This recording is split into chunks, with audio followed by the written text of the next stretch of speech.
Apa isi dalam Ka'bah?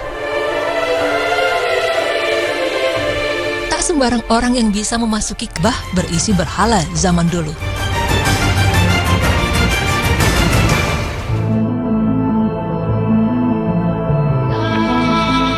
Bagian pertama adalah salah satu rukun atau sisi Ka'bah al-Musyarrafah.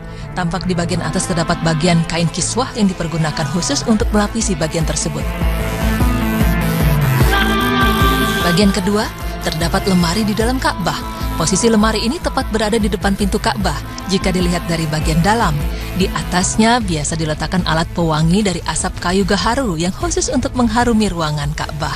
Biasanya hal ini dilakukan setelah prosesi pencucian Ka'bah. Di dalam lemari ini juga tersimpan semacam kapur pewangi yang beraroma mawar untuk membaluri dinding Ka'bah agar tetap wangi. Hal itu juga dilakukan setelah dinding-dinding Ka'bah dibersihkan dengan air zam-zam yang dicampuri dengan air mawar. Bagian ketiga ini adalah tempat sholat Rasulullah SAW ketika beliau memasuki Ka'bah. Raja-raja, gubernur-gubernur Mekah Al-Mukarramah atau tamu kerajaan selalu sholat di tempat ini sebelum memulai prosesi pencucian Ka'bah. Mungkin setelahnya kita berharap bisa menjadi orang-orang yang bisa ikut sholat di tempat ini. Bagian keempat merupakan bagian kecil di dinding Ka'bah berupa batu tertentu. Posisinya menghadap tempat sholat tadi. Pada batu tersebut tertulis kalimat La ilaha illallah Muhammad Rasulullah.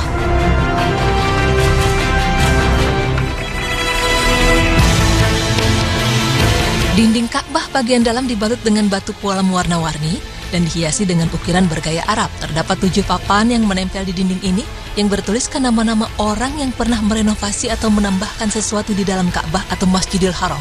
Dikatakan bahwa tembok Sadzarwan adalah bangunan tambahan pada Ka'bah yang dikerjakan oleh kaum Quraisy.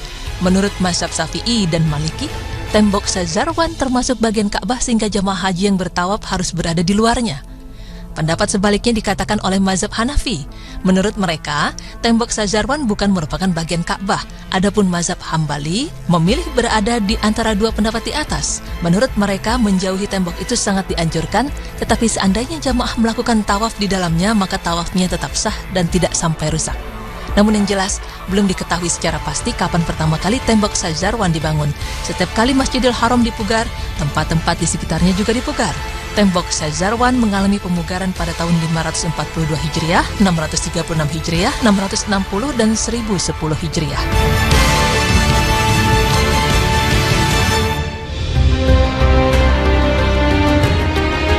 Bagian kelima adalah atap dalam Ka'bah yang penuh dengan ukiran-ukiran mengagumkan.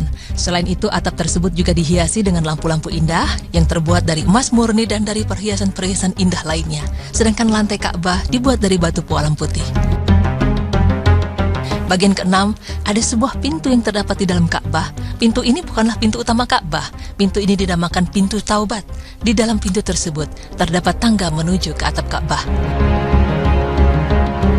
Bagian ketujuh adalah 3 pilar dari kayu gaharu terbaik.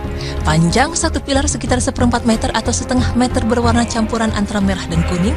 Ketiga pilar ini berjajar lurus dari utara ke selatan.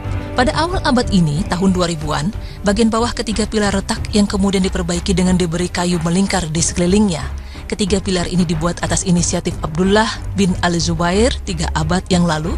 Meski demikian, ketiganya masih tetap kokoh hingga saat ini. Tiang ini terbuat dari kayu yang terbaik dan disepuh dengan emas murni. Bagian atasnya terlihat kain kiswah, bagian dalam yang berwarna hijau.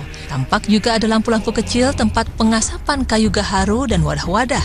Benda-benda tersebut adalah hadiah pemberian dari para khalifah, para sultan, para amir, dan para raja sepanjang sejarah Islam untuk Ka'bah yang mulia. Pemirsa beriman, terbukti sudah bahwa isi dalam Ka'bah tidak seperti yang dituduhkan oleh kaum perusak Islam.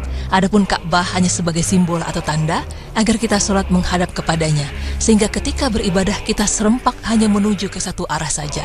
Jadi ini bukanlah berarti kita menyembah Ka'bah, sebab kita tetap menyembah Allah, hanya saja menghadap ke arah kiblat, yaitu Ka'bah.